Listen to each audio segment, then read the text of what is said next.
Some stars shine for trillions of years. Others die in explosions powerful enough to outshine entire galaxies. From tiny red dwarfs to terrifying black holes, here's every type of star explained.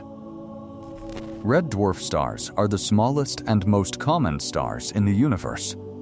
Their surface temperatures usually range from about 2,500 to 4,000 Kelvin, making them much cooler than the Sun. Because they burn fuel extremely slowly, some red dwarfs may survive for over 1 trillion years. That's nearly 100 times longer than the current age of the universe. Orange dwarf stars are slightly larger and hotter, with temperatures between roughly 3,500 and 5,000 Kelvin.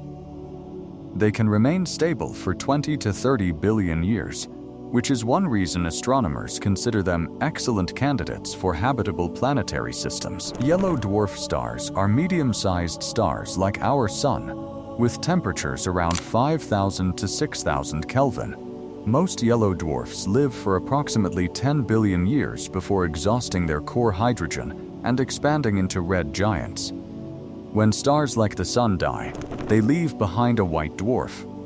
These stellar remnants are roughly Earth-sized, but can contain nearly the same mass as the Sun. Surface temperatures can initially exceed 100,000 Kelvin, although they slowly cool over billions of years. Blue dwarf stars are theoretical objects that may form after red dwarfs spent trillions of years evolving. Scientists believe these stars would become hotter and brighter near the end of their lives, eventually appearing blue instead of red.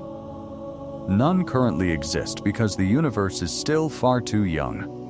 Brown dwarf stars are often called failed stars because they never became massive enough to sustain normal hydrogen fusion. Their temperatures vary enormously, from around 300 Kelvin to over 2,000 Kelvin. Some are actually cooler than certain planets. Subdwarf stars are ancient stars with very low amounts of heavy elements.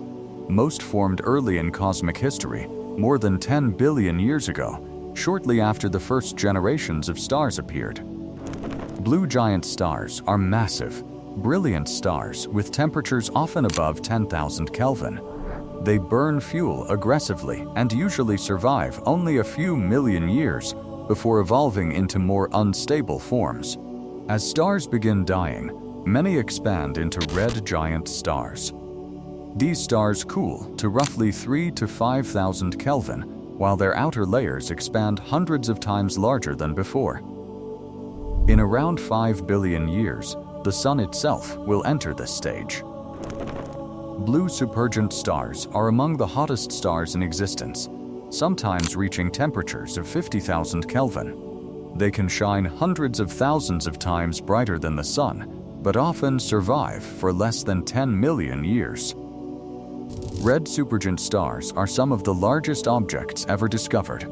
Despite temperatures as low as 3,500 Kelvin, their enormous size makes them incredibly luminous. One famous example is Betelgeuse, which is so large it could stretch beyond Mars if placed at the center of our solar system. Hypergiant stars are even more extreme. Some contain over 100 times the mass of the Sun and release millions of times more light. These stars live fast and die young, surviving only a few million years before exploding violently. Wolf-Rayet star stars are rare stars with exposed inner cores after losing their outer layers through intense stellar winds. Some exceed temperatures of 200,000 Kelvin, making them among the hottest stars known. When massive stars finally collapse, they can form a neutron star, an object only about 20 kilometers wide but containing more mass than the Sun. Their gravity is so extreme that a teaspoon of neutron star material would weigh billions of tons on Earth. Some neutron stars spin rapidly and emit beams of radiation. These are called pulsar stars. Certain pulsars rotate hundreds of times every second, creating perfectly timed pulses detectable across space. Even more terrifying are magnetar stars. Their magnetic fields are so powerful that they can distort atoms themselves. A strong magnetar flare can release more energy in seconds than the sun produces in thousands of years. The most massive stars collapse even further into a black hole, a region where gravity becomes so intense that not even light can escape. Some stellar black holes contain only a few solar masses, while supermassive black holes can hold billions. And finally, there are quark stars.